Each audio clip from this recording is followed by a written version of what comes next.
മേപ്പാടി മാൻകുന്നിൽ കഴിഞ്ഞ കുറച്ച് ദിവസമായി തെരുവ് നായ ശല്യം അതിരൂക്ഷമായി തുടരുകയാണ്. ഇന്നലെ ഈ മാൻകുന്നിലെ സെക്കീന എന്ന് പറയുന്ന ആളുടെ വീട്ടിലെ ഈ കാണുന്ന കോഴി ഫാമിൽ കയറി 25ഓളം കോഴികളെയാണ് തെരുവ് നായ ആക്രമിച്ചു കൊന്നത്. വലിയൊരു കുടുംബത്തിന്റെ ഒരു വലിയ വരുമാനം കൂടിയാണ് ഈ കോഴി കൃഷി എന്ന് പറയുന്നത്. എന്താണ് ഇന്നലെ രാത്രിയോട് സംബന്ധിച്ചു?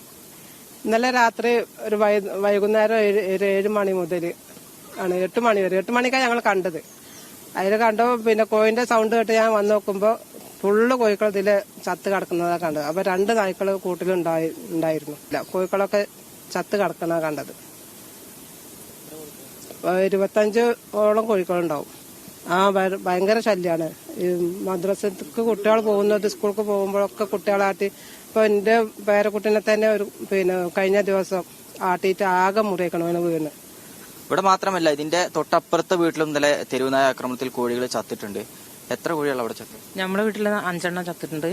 പിന്നെ ഇതേപോലെ തന്നെ ഇന്നലെ ഒരു 7 മണിയായപ്പോഴാണ് വന്നത്.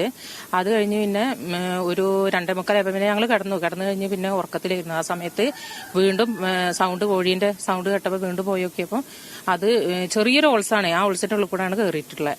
കാണൂലല്ലോ, പിന്നെ ആളുകൾ അങ്ങനെ പുറത്തിറങ്ങാത്ത സമയമല്ലേ. അതേപോലെ തന്നെ പട്ടികൾ പിന്നെ മൊത്തത്തിൽ വരികയാണ്, എല്ലാവരും ആക്രമിക്കുക. അതേപോലെ തന്നെ പൂച്ചേനെ വരെ പിടിക്കുന്നുണ്ടെന്ന് പറഞ്ഞത്. ഇവിടെ മാത്രമല്ല, അപ്പുറത്തെ സൈഡിൽ അവിടെയൊക്കെ പോയിട്ടുണ്ട്.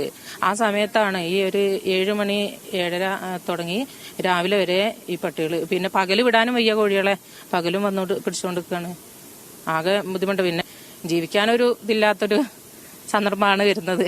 അപ്പൊ അതുകൊണ്ട് എന്തായാലും ഈ മാൻകുന്ന് പ്രദേശത്തെ തെരുവുനായ ശല്യത്തിന് പരിഹാരം വേണമെന്ന ആവശ്യമാണ് നാട്ടുകാർ ഉന്നയിക്കുന്നത്. പല പ്രശ്നങ്ങളുമുണ്ട്. കുട്ടികൾക്ക് സ്കൂളിലേക്കോ മദ്രസകളിലേക്കോ ഒന്നും പോകാൻ കഴിയുന്നില്ല. കുട്ടികളുടെ പുറകെ ഓടുന്നു, ആളുകളുടെ പുറകെ ഓടുന്നു. രാത്രി സമയങ്ങളിൽ വീടുകളിലേക്ക് എത്തി കോഴികളെ പിടിക്കുന്നു, വളർത്തുമൃഗങ്ങളെ ആക്രമിക്കുന്ന തരത്തിലേക്കൊക്കെ വലിയ പ്രശ്നം രൂക്ഷമായിക്കൊണ്ടിരിക്കുകയാണ്. അടിയന്തരമായിട്ടുള്ള ഒരു പരിഹാരം വേണമെന്നാണ് ഇവരുടെ ആവശ്യം. ക്യാമറ പേഴ്സൺ ബബീഷ് കക്കോടിക്കൊപ്പം ഫൈസ് നിർബല, മീഡിയ 1 വയനാട്.